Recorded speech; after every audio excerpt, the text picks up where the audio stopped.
Hey guys, so welcome to this new video, and in this video I am going to tell you about how to stay motivated throughout the UPSC preparation journey. So it's a long journey and people tend to get demotivated very frequently. So it's very important to understand what motivation actually is and how to use that motivation during your preparation. This is one of the most commonly asked questions in the UPSC aspirant community. So I thought that I'd finally make a video on it. I've also written an answer on the very same issue in Quora. So you can just check the link. You can just check that the link for the answer is given in the description below. So you can just check that. Now I've made this video for people who may not like to read the answer on Quora. So motivation, as I've always believed and as I've always advised people, is a kind of final product. Okay, it's a product. It's the end result. It's not something that can be used as a tool. So the problem is that most aspirants think that motivation is a tool which can be used to be successful, to clear the exam. I think this is a very mistaken belief because motivation is actually an end result. It's a product. It's a product that comes about when you do certain things correctly. And in this video, I'm going to tell you about three things which, if you do them correctly, you will get that motivated state of mind. So this motivated state of mind is the end result. It's the product of doing certain things correctly. So let's get into the three things right now. So the first thing is about having a goal. Okay, why the goal is important is that most people are very confused about the goals they need to set for themselves in the UPSC preparation journey. So the problem is that people don't have a long-term goal which is broken down further into short-term goals. So what generally happens is aspirants they get confused regarding what is the goal. So some aspirants they think that joining a coaching institute is the goal. Some they think that buying a test series is the goal. Some they think that getting as many notes, as many PDFs, as many free videos as possible, that is the goal. Okay, but these are all misaligned goals. The actual goal, the final goal, is to get into the UPSC merit list. Okay, that is the goal. There is nothing else. So if you're preparing for the exam, then your only goal should be to get into the merit list, come what may. Now when you set that kind of a goal in your mind, then the other smaller and unimportant, insignificant issues, they start withering away.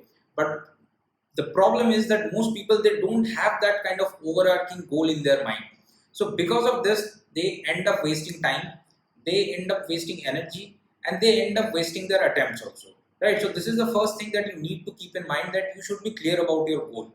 Okay, don't be fooled by people who are focusing on marks in test series, marks in some unit test, marks in some coaching institute, or buying the notes of a particular institute, going to this teacher or that teacher. These are not goals. Okay, these are just the means. So these are mainly the means to attain the final goal of getting into the merit list. So don't get confused between means and goals. Okay, so the second thing is you need to believe that the goal is achievable for you.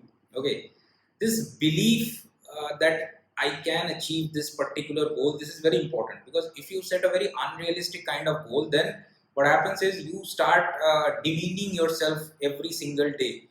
So for most aspirants, they start their preparation, they do whatever is kind of necessary. They do answer writing, they do they read the books, they go to coaching centers, they take tests, they do everything that is apparently necessary. So to a neutral man who is observing that aspirant, he will think that this aspirant is doing everything all right, so he should get into the merit list. The one big problem is that most aspirants, they firmly set it in their minds that this goal of cracking the UPSC is somehow very improbable to impossible for them.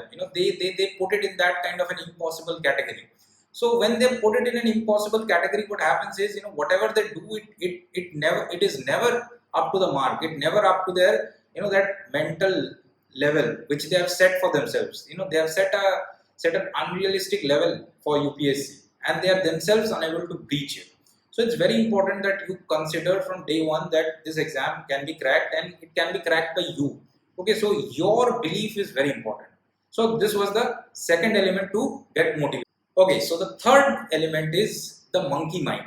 Now the monkey mind is actually a Buddhist concept. Okay, so without elaborating too much on it, it simply means that our mind is very restless and very frivolous. So what happens is when you just sit, you just sit for 5 minutes, and let's say you are preparing for the exam. What happens is the mind keeps hopping from one issue to the other. So at one point of time, you may be reading modern history. Okay, 5 minutes later, you may be thinking that you are facing trouble in economy.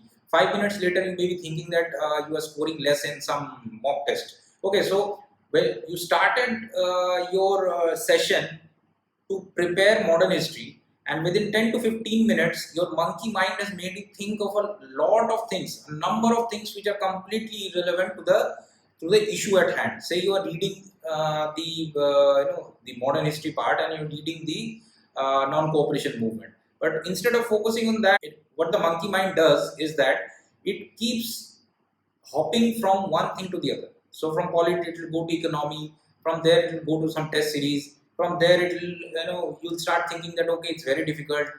Maybe I cannot do it. So it's a stream of irrelevant thoughts that comes across your mind, and this is what the monkey mind is.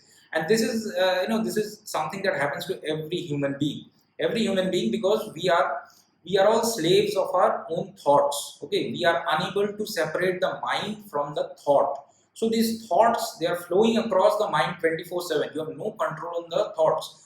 What happens is when you have no control, you become a slave.